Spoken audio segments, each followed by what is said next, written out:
My wife skipped my mother's funeral because her dog had a stomachache. My mother died on a Tuesday after 8 months of cancer. She fought until the end, and her last words were telling me she was proud of the man I'd become. The funeral was scheduled for Saturday. I called my wife Gina at work to let her know, and the first thing she asked was whether it would interfere with her hair appointment. I thought she was joking. She wasn't. She rescheduled but complained about the cancellation fee for 3 days. My mother and Gina never got along. Mom thought Gina was selfish. Gina thought my mother was too involved in our lives. They tolerated each other at holidays, but tension always lingered beneath the surface. Still, this was my mother's funeral. I expected basic decency. The morning of the service, I was putting on my suit when Gina came in and said she couldn't come. Her Pomeranian, a dog named Duchess that she treated better than most people treat their children, had thrown up twice that morning. She said Duchess might have eaten something bad and needed monitoring. I asked if she was serious. She said Duchess could be seriously ill, and she wasn't going to abandon her baby during a medical emergency. I pointed out that dogs throw up all the time, and the dog seemed fine. She said I clearly didn't understand the bond between a pet parent and their fur baby, and my insensitivity was exactly why she didn't want to come anyway. I buried my mother alone. My whole family was there. Aunts, uncles, cousins, friends who'd known my mother for 40 years. Everyone asked where Gina was. I had to explain repeatedly that she was home with a sick dog. The looks on their faces told me everything I needed to know. My aunt pulled me aside and said she'd never liked Gina, but stayed quiet because she wanted me to be happy. Now she couldn't keep quiet. She said any woman who'd skip her mother-in-law's funeral for a dog with an upset stomach wasn't worth staying married to. I defended Gina out of habit, but the words felt empty. When I got home that night, Gina was on the couch watching TV with Duchess curled up perfectly healthy on her lap. She asked how it went like I'd just returned from running errands. I said it was my mother's funeral. How did she think it went? She told me not to be snippy, that she'd had a stressful day too watching Duchess. The dog was fine, completely fine. Running around, eating treats, begging for belly rubs. No sign of any real illness. Gina had skipped my mother's funeral for absolutely nothing. Something shifted in me that night. I started sleeping in the guest room and told her I needed space to grieve. She complained I was being distant and making her feel neglected. Didn't ask how I was holding up. Didn't offer to talk about my mom or look through old photos with me. Just made my grief about her own feelings of being ignored. Over the next 3 months, I quietly started untangling our lives. Opened my own bank account. Consulted with a divorce lawyer. Started figuring out what was mine and what was ours. Gina noticed nothing. She was too wrapped up in Duchess, her friends, her yoga classes, her weekend brunches. She'd check in occasionally to make sure I was still available for things she needed. Fixing the leaky faucet, attending her coworker's birthday party so she wouldn't show up alone, picking up her dry cleaning when she was running late. I did it all while quietly planning my way out. Then her father had a heart attack. He survived but needed bypass surgery and would be hospitalized for weeks. Gina was hysterical. Her dad was the only person in her family she actually cared about. She came to me sobbing, said she needed to fly to Ohio immediately, said she couldn't handle this alone, said she needed me with her. She asked me to come. I said no. She looked at me like I'd slapped her. Asked what I meant no. I told her I had things going on and couldn't just drop everything. She said this was her father. This was life or death. How could I possibly say no? I brought up my mother's funeral. Duchess and her stomachache. How she'd let me bury my mom by myself because the dog threw up a couple of times. She said that was completely different. I asked her to explain how. She couldn't.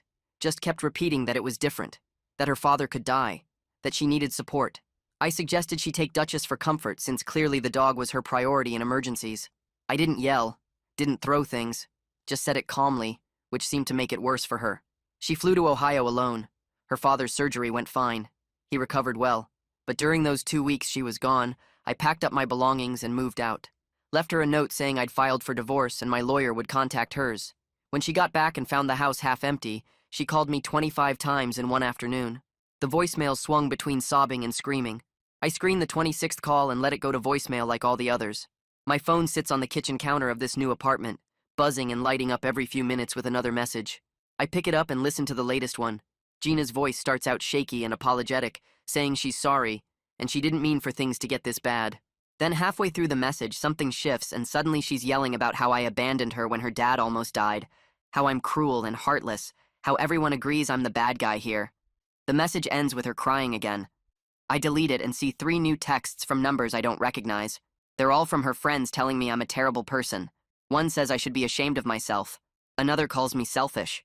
A third one, from someone I met exactly once at a dinner party 2 years ago, says Gina deserves better than someone who'd leave her during a family emergency. My phone buzzes again with a text from her mom, then another from someone at her office. They all say basically the same thing. I'm the villain in whatever story Gina's been telling. I turn the phone completely off and set it face down on the counter. The apartment is quiet except for the hum of the refrigerator. Boxes are stacked against the walls, most of them still taped shut. I've been here 3 days and haven't unpacked anything except what I absolutely needed. A few dishes, some clothes, the coffee maker. Everything else can wait. I sit on the couch, which is the only furniture I brought besides my bed, and stare at the blank wall across from me. Part of me feels guilty for not answering her calls. Part of me wonders if I really am as bad as everyone says. But then I remember standing at my mother's funeral, explaining over and over that my wife was home with a sick dog, and the guilt fades. I made the right choice. I'm sure of it. The next morning, my work phone rings during lunch. I almost don't answer because I figure it's another one of Gina's people calling to tell me off. But the caller ID shows my Uncle Frederick's name. I pick up and he asks how I'm doing. I tell him I'm fine, which isn't exactly true, but seems easier than explaining everything. He says he's been thinking about me and wanted to check in. We talk for a few minutes about nothing important, just normal conversation about work and the weather, and then he brings up the funeral. He says he wanted to say something that day when I kept explaining where Gina was. He could see it on my face, he says, every time someone asked and I had to repeat that she was home with a sick dog. He wanted to pull me aside and tell me I deserved better, but he didn't because he thought I loved her and didn't want to make things harder. Now that I've left, he's glad. He says everyone in the family saw what kind of person she was for years. They all thought she was selfish and treated me like I existed just to do things for her. He stayed quiet because he wanted me to be happy, but he's relieved I finally saw it too. I don't know what to say to that. It feels good to hear someone tell me I'm not crazy for leaving. But it also makes me sad that my marriage was apparently so obviously bad that everyone around me could see it except me. I thank him for calling and we hang up. The validation helps. For the first time since I moved out, I feel like maybe I'm not the terrible person Gina and her friends think I am. 3 days later, I'm sitting in Leanna Gomez's office downtown. She's the divorce lawyer I contacted back when I was still sleeping in the guest room, back when I was just starting to plan my way out. Her office is small but organized, with file cabinets lining one wall and family photos on her desk. She pulls out the folder I started months ago and spreads the papers across her desk. Bank statements showing the separate account I opened.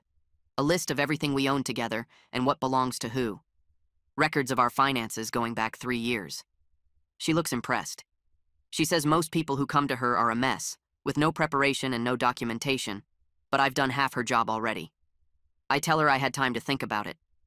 She nods and starts explaining how divorce works in Ohio. It's a no-fault state, she says, which means we don't have to prove anyone did anything wrong.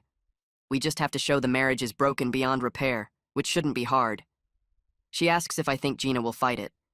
I tell her probably, at least at first, because Gina doesn't like not getting her way. Leanna says that's normal and she can handle it. If everything goes smoothly and Gina cooperates, we can have this done in about 6 months. If Gina makes it difficult, it might take longer. She'll send the initial paperwork to Gina's address and we'll go from there. I sign some documents and write her a check for the retainer. Walking out of her office, I feel like I just made everything real in a way it wasn't before. That night, Gina's mother calls me. I specifically told Leanna to request no contact, but apparently that doesn't stop family from trying. I consider not answering, but I figure she'll just keep calling until I do. I pick up and she immediately starts talking. She says Gina is devastated and confused. She doesn't understand what she did wrong. She loves me and wants to fix things. Her mother talks for 40 minutes straight about how Gina is suffering, how this divorce is breaking her heart, how I need to give her another chance. I barely say anything, just listen to her go on and on. Finally, I interrupt and ask her a question. Would she have skipped her own mother-in-law's funeral because her dog had an upset stomach? There's a long silence on the other end. I can hear her breathing, but she doesn't say anything. I wait. Eventually she speaks, her voice quieter now. She says Gina has always been a bit selfish, she knows that, but marriage is about forgiveness. I tell her forgiveness requires the person to admit they did something wrong. Gina still thinks she was justified in staying home with the dog. Gina still thinks my mother's funeral wasn't as important as watching a perfectly healthy animal. Until she understands why that was hurtful, there's nothing to forgive. Her mother doesn't have an answer for that. We hang up a few minutes later with nothing resolved. She doesn't call again after that. 2 weeks go by and I'm starting to settle into a routine when Gina shows up at my office. I'm walking out to my car after work, and there she is, leaning against her vehicle in the parking lot. She's not crying or yelling. She just stands there waiting for me. When I get close, she asks if we can talk like adults about what happened. Part of me wants to say no and just drive away, but I know I'll have to face her eventually. Better to do it now in public where she can't make a scene.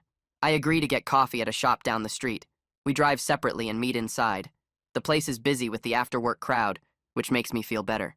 She orders something complicated with extra foam. I get black coffee. We sit at a small table by the window, and she starts talking immediately. She says she understands I was upset about the funeral. She gets that now.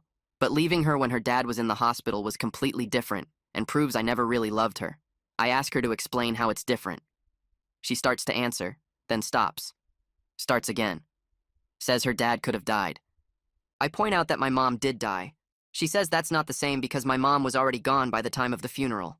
I feel something cold settle in my chest. I ask her to listen to what she just said. She doesn't seem to understand why that's wrong. I explain it slowly. Her dad was sick but recovering. My mom was dead and I was burying her. She chose to stay home with a dog that was fine. I chose not to go with her because she'd shown me exactly how much support I could expect from her. She shakes her head and says it's not the same thing at all. I tell her the divorce is happening whether she accepts it or not. Her face changes. She tries a different approach. She suggests marriage counseling. We can work through this, she says, if we just communicate better. I almost laugh but manage to keep my face neutral. I point out that I spent 3 months sleeping in the guest room and she never once asked if I was okay. Never asked if I wanted to talk about my mom. Never offered to look through photos or share memories. That's not a communication problem. That's a fundamental lack of caring. She starts crying and says I'm rewriting history. She gave me space because I said I needed it. I tell her we both know she was relieved to have me out of her way. She starts to argue, but I'm done. I pull out my wallet, leave cash on the table for my coffee, and walk out while she's still talking. I can hear her calling my name as I push through the door, but I don't turn around. The next month is exhausting. Gina refuses to sign the initial paperwork Leanna sends over. She changes the locks on the house even though legally I'm still entitled to access it. Leanna says we can compel her through the court, but it will take time. Meanwhile, Gina posts things on social media. Nothing direct, just vague statements about betrayal and abandonment and people who leave when things get hard. Her friends comment with heart emojis and supportive messages about how she deserves better.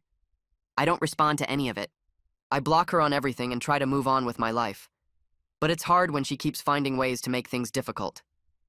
She calls my office and leaves messages with my assistant. She drives by my new apartment and parks outside for hours. Leanna assures me this is normal divorce behavior.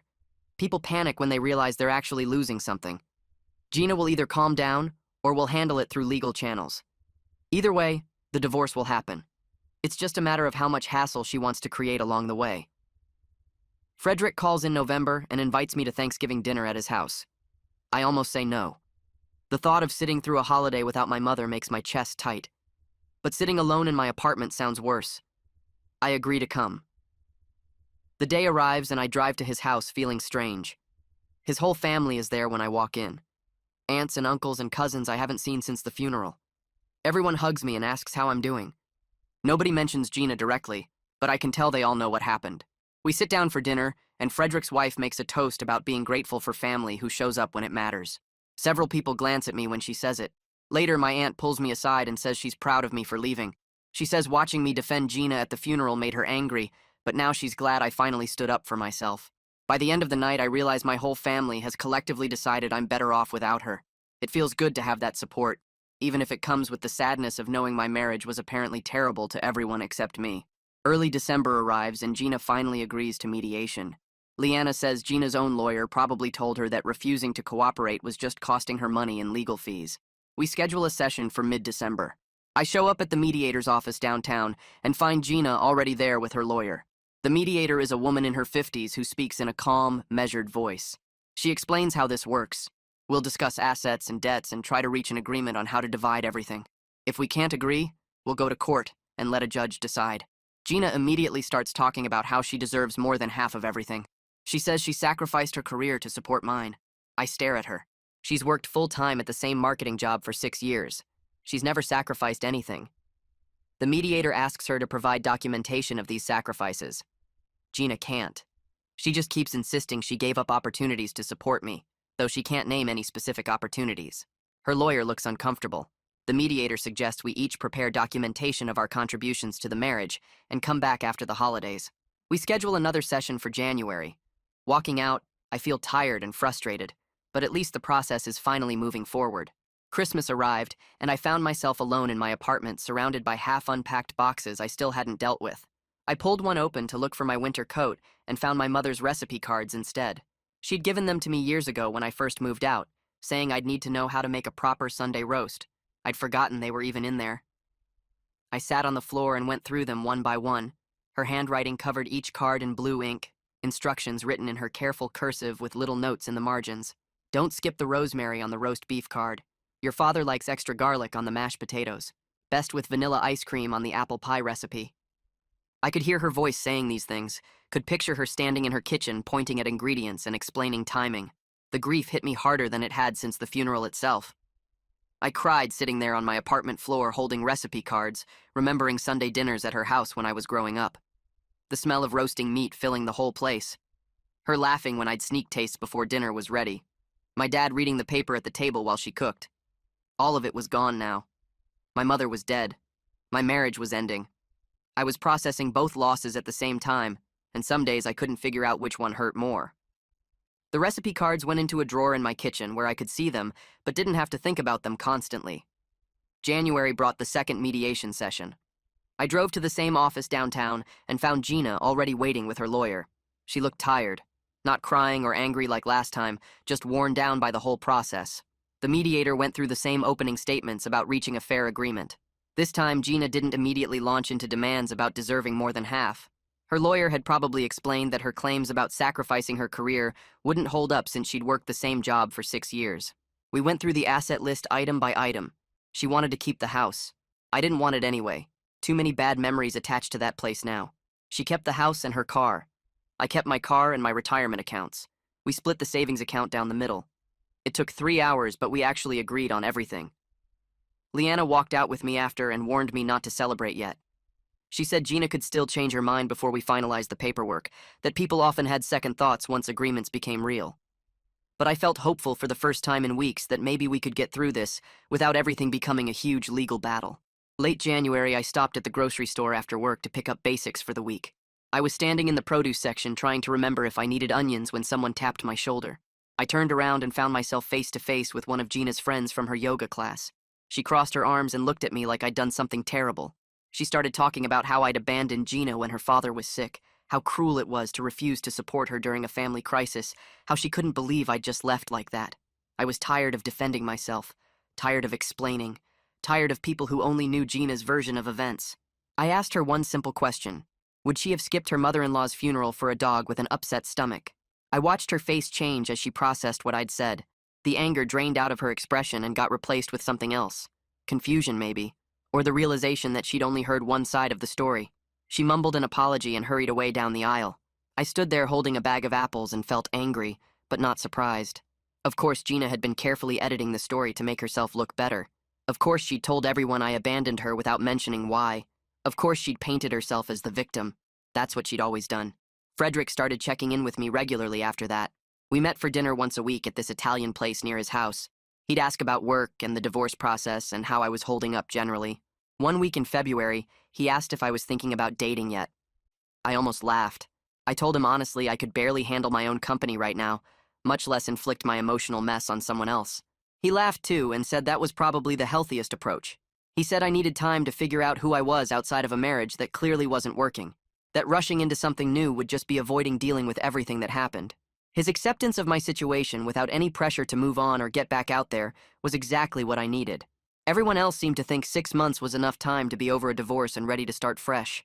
Frederick understood that healing doesn't work on a schedule. The divorce finalized in early March, 6 months exactly after my mother's funeral. Leanna called me at work to tell me the judge had signed everything and it was official. I thought I'd feel triumphant, vindicated somehow. Instead, I just felt tired and a little lost. The relief was there, but it got complicated by this wave of sadness I wasn't expecting. My marriage was actually over. That chapter of my life was completely closed. Leanna congratulated me when I went to her office to pick up the final papers. She said I'd handled everything with remarkable grace considering the circumstances. I thanked her and wondered if grace was just another word for being too emotionally exhausted to fight anymore. I drove to the cemetery for the first time since the funeral, found my mother's grave with the headstone we'd picked out. I stood there for a while, not really knowing what to say. Eventually, I told her about the divorce, apologized for not seeing sooner what she'd apparently seen all along about Gina. I like to think she'd be proud of me for finally standing up for myself, even though it cost me a marriage and the life I'd built over several years. The cemetery was quiet and peaceful. Just me and the graves and the sound of wind through the trees. I left feeling like I'd closed one chapter even though I had no idea what the next one looked like. April came and I was still struggling with the grief. Missing my mother. Feeling angry about the years I'd wasted with Gina. A coworker mentioned a grief support group that met at the community center on Tuesday nights. I almost didn't go. The idea of sitting in a circle talking about feelings with strangers sounded awful. But I went anyway because sitting alone in my apartment every night was worse. The group leader was a woman in her 60s who'd lost her husband to cancer. She said it was common to grieve multiple losses at the same time and that there was no timeline for healing. Some days I felt fine. Other days I could barely get out of bed. Hearing other people's stories helped me feel less alone in my mess. A guy my age had lost his father and gotten divorced the same year. A woman in her 40s was dealing with her mother's death while her marriage fell apart. We were all stumbling through the same kind of complicated grief. Frederick helped me move into a better apartment in May. A one-bedroom place with actual character instead of the generic temporary rental I'd been living in. Wood floors and big windows and a kitchen that didn't feel depressing. We spent the day hauling boxes up the stairs. Frederick brought old photo albums I'd never seen before. Pictures of my mother when she was young, before I was born. Her at 20 in a sundress laughing at something off camera. Her and my dad on their wedding day looking impossibly young. Her holding me as a baby with this expression of total love on her face. Frederick told me stories about her I'd never heard. How she'd wanted to be a teacher but ended up working at the bank instead. How she'd met my dad at a church picnic and knew immediately he was the one. How much she'd loved being a mother even though it wasn't always easy. I realized how much family history I'd almost lost by not paying attention while she was alive. We ordered pizza and spent the evening looking through albums. It felt like the first time in months that I was building something instead of just surviving. June arrived and I'd established a new routine that actually felt sustainable. I worked my regular hours, hit the gym 3 times a week, had dinner with Frederick every Tuesday, went to my support group on Thursdays. Slowly, I was becoming someone who existed independently rather than as half of a couple. The hard days still came. Days when I missed my mother so much it physically hurt. Days when I felt angry about all the years I'd wasted with Gina. But those days were becoming less frequent and less intense. I was learning to live with the grief instead of being crushed by it. July brought what would have been my mother's birthday. I took the day off work and volunteered at a local cancer support center in her memory. They had me organizing donated items and talking with families going through treatment. One woman thanked me for understanding what it was like to lose someone to cancer. She said most people didn't get it unless they'd been through it themselves. I realized that my mother's death and everything that followed had taught me something about showing up for people when it matters. I wasn't grateful for the pain, but I was grateful for the clarity it gave me about what kind of person I wanted to be. The kind who shows up. The kind who puts people before pets and obligations before convenience. The kind my mother had raised me to be before I'd lost sight of it somewhere along the way. August marked 6 months since the papers were finalized. I woke up that morning in my apartment and made coffee and went to work and came home and made dinner. Nothing special happened. Nothing terrible happened either. I was just existing in a way that felt normal for the first time since my mother died. Some mornings I still woke up and forgot she was gone. Some nights I still felt angry about the years I spent with someone who couldn't show up when it mattered. But those moments came less often now. I went to my support group on Thursday and talked about how weird it felt to be okay. Not happy exactly. Not sad either. Just okay. The group leader said that was progress. That grief doesn't follow a schedule and healing isn't linear. I visited my mother's grave on Saturday and told her about my life, the new job I'd started, the friends I'd been making, how Frederick and I had dinner every week and he told me stories about her. I thought about her last words at the hospital, how she said she was proud of the man I'd become. I hoped she'd be proud now, too. That standing up for myself counted as growth. That refusing to be treated as less important than a dog was the kind of thing she'd raised me to do. Life wasn't perfect. I was still figuring things out. But at least now I was doing it surrounded by people who actually showed up when it mattered.